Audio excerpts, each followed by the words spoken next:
All right, gays, guns, and terror lists. Let me introduce the cast members. The guy who's been hitting on me for years now, Joe Klein from the Log Cabin Republicans. Glad to have you here. Thanks for having me. And Denise Maes from the ACLU, who is an out lesbian, and no, it's not because I dated her. So let's make that very clear. Well, that was an insult right back. I like that one. All right, I know this is a serious topic, so we probably ought to get right into it. But as we're taping this, the House and the Senate are doing a lot of theatrics over gun control, and I've got strong feelings about that. But I was surprised to see that the ACLU jumped into this fight about the terror watch list. And when I heard people say, you know, if you're not able to fly, you shouldn't be able to buy, because rhyming is the best way to make public policy. You guys disagree. Absolutely. Why? And I think you said it right there. It's just like politically expedient, right? It's a good tagline that people can grab onto, but it's not good public policy. The no-fly list is a bad list. It has a lot of problems with it. It's error-prone, doesn't provide people with sufficient due process. Some people don't know why they're on it. They don't know how to get off of it. And until recently, they didn't even know that they were on it in the first instance. So I think trying to tie gun regulation or gun control to something that's already error-prone and has due process problems simply entrenches that problem and frankly just makes it worse. If you want to make your case about assault weapons, make the case, but don't tie it to something that has a lot of problems already. But it makes such great sense. I mean, you ask somebody on the street, should somebody on a terrorist watch list have access to guns? Or should there at least be some sort of buffer where they have to wait 3 days so that the FBI can really check it? Why doesn't that make sense? Well, I think it doesn't make sense because the list is error-prone. I think there's this presumption that because you're on a government watch list, that it's already been decided that you are prone to terrorism. Absolutely. That's not the case.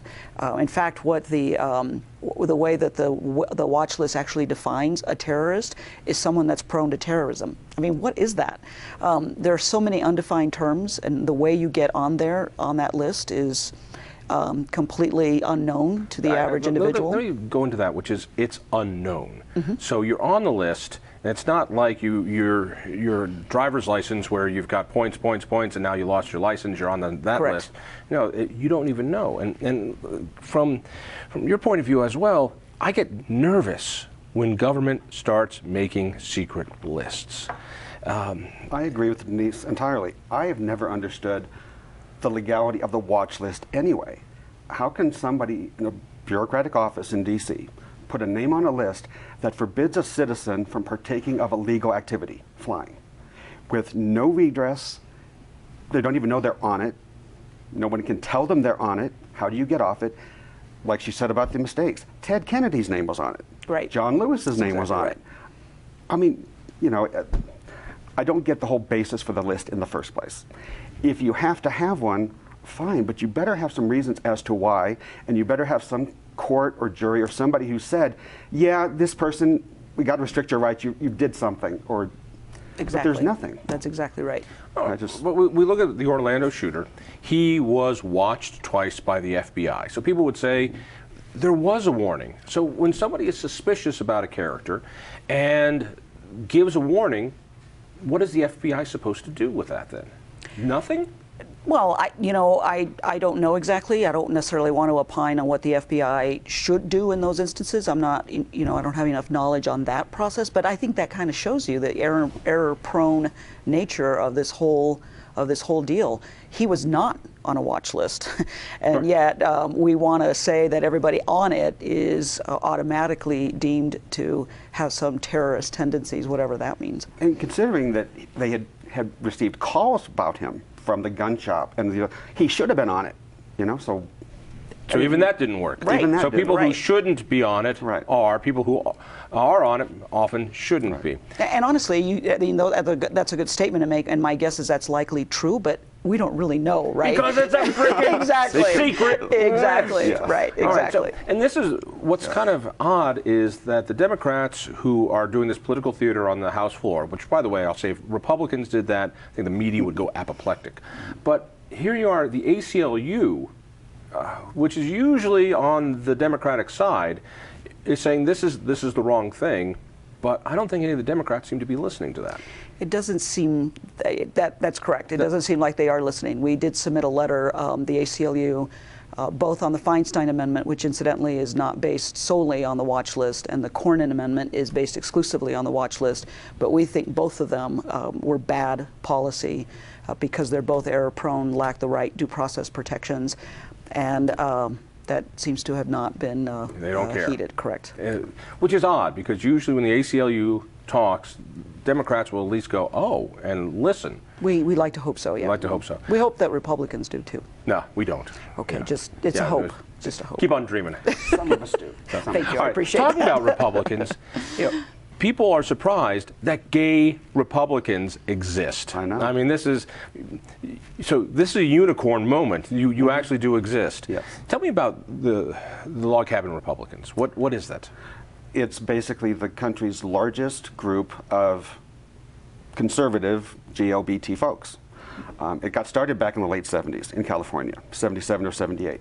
There was something called the Briggs Initiative, which was some state representative tried to put a ballot initiative in place to prevent homosexuals from teaching in schools. That was like the final straw. Bryant was doing some stuff in Florida. Oh, Jane Bryant. I remember there was other Jane stuff Bryant going on with her orange juice. with the orange juice, exactly. And several conservative gay Republicans in California started and said this is enough. And so they actually approached Ronald Reagan, who was not governor at the time, and lobbied him for a couple days from what I hear. But he came out and was the major opponent against this thing. And it went down by more than 1 million votes, which they credit to Reagan and some of his friends coming out and saying no. And so that's how we got started. Do you think most, and this is my theory, I would say a good third of politically active homosexuals are free marketeers, limited government folks, and that the issue of civil unions, gay marriage, brings them sometimes to have this relationship with Democrats who have helped push that agenda, and Republicans more often have fought it. But after that issue, there are freedom-loving, limited government-loving gays. Am I off on that? No, it's there are not lots just of you. them. This is not a put-on. Is that what you're telling me? It's not a put on. No, there are millions of us. All right. Let's talk about guns for a bit. Seeing what happened in Orlando pushed so many different buttons, because not only do you have the fibs about so-called assault weapons, but you have the Muslim part, the extreme Muslim part, the gay part, this target. There are pro-gun gays, as crazy as that sounds too. Is that small? Is that large? And tell me about a group called Pink Pistols. There's a nationwide group called Pink Pistols. I'm not sure how big they are now. I think they're defunct in Colorado. They might have had a presence in Colorado Springs at one point. They were nationwide. I don't know how big they were. They were never around wherever I was, so I've never had much involvement with them. But they're basically, think of them sort of like the guardian angels, but gay. And we're not afraid to open carry if they can. I know. That's a great image right there. Exactly, exactly. They're not afraid to open carry Right. and stuff like that. And they would provide security services and just... I love their tagline. What is it? Pick on someone your own caliber. So this was a anti-bullying group. In the same way, I think about the first gun control laws being anti-black after the Civil War to disarm African Americans. Is there a feeling among gays that even today there needs to be some sort of protection from bullies? It was not so much anti-bullying, but I think they got, from what I hear, what I was told, that they got their start as an anti-bashing thing. They would do a lot of walking around, almost like a neighborhood watch, in gay districts like the Castro, or gay areas, at night when bars close and people are getting bashed. Not necessarily with guns, but just be there just to have somebody out there. Sure. So it's more of the bashing thing. Interesting. Well, seeing what happened in Orlando, has the gay community come around and said, well, we're going to have to be anti-gun? Was that the rallying cry, or was this, I certainly haven't heard that. I haven't gotten that either. I have seen, and this is anecdotal Totally, but I have seen that more of them, or I've seen a lot of people come out publicly now and saying, we're done with Bernie, we're going for Trump. Because now we're in the crossroads. And this is totally anecdotal. It's 3 or 4 posts I saw on Facebook, you know, and you never know exactly where those things come from. But I've never seen them saying we're going anti-gun, they're going pro-Trump because of this thing. Why would that be a pro-Trump thing? Because he's pro-gun? But, And because he's been gay-friendly, you know, probably. I don't know. he's a big city guy. He's not an anti-gay Republican. That sounds as reasonable as anything else I've heard. It's interesting. What I've seen a lot of is more individuals who were in the closet, perhaps before Orlando, are now more willing to be out. And I think because there does seem to be a great deal of solidarity around the gay movement, around the gay Latino community in particular as well, that there seems to be more solidarity and therefore more of a reason to be out. I think there's definitely that. I'm not aware of the gun piece at all. Build some community to it, Yeah. you know, when this happens. The ACLU traditionally has not been pro-gun, which I haven't quite figured out because I believe it's a civil liberty, just like everything in the First Amendment and Fourth Amendment that you guys work so hard for. Is there a reason for that? I don't think so. I mean, I think that there has always been, I think the genesis of the ACLU is always found in the First Amendment, the free speech protections. It's expanded to where we think there are individuals that don't have a voice, whereas the Second Amendment seems to have a voice with the NRA. Fourth Amendment, Fifth and Sixth Amendment, not as much. When you talk about criminal defendants, the prison, the criminal justice system, there aren't as many voices there. I'm also, It's funny because I read an article from a gay shooter who said, you know what? I don't get bothered or hassled by being homosexual anymore. I get bothered and hassled by being a gun owner. People find out at work I own a gun. They don't care that I'm gay, but now they think I'm a pervert. Hey, I mean, that might happen, but I certainly believe that there is still a great deal of animosity in the toward the LGBT community, and that certainly needs a voice as well. If people want to get information, Colorado, ACLU, where do they go? ACLU-co.org. Log Cabin Republicans? Facebook page, best way to get us. Log Cabin. Thank you. Listen for me on KHOW Radio. Check out independence institute.org. See you next week.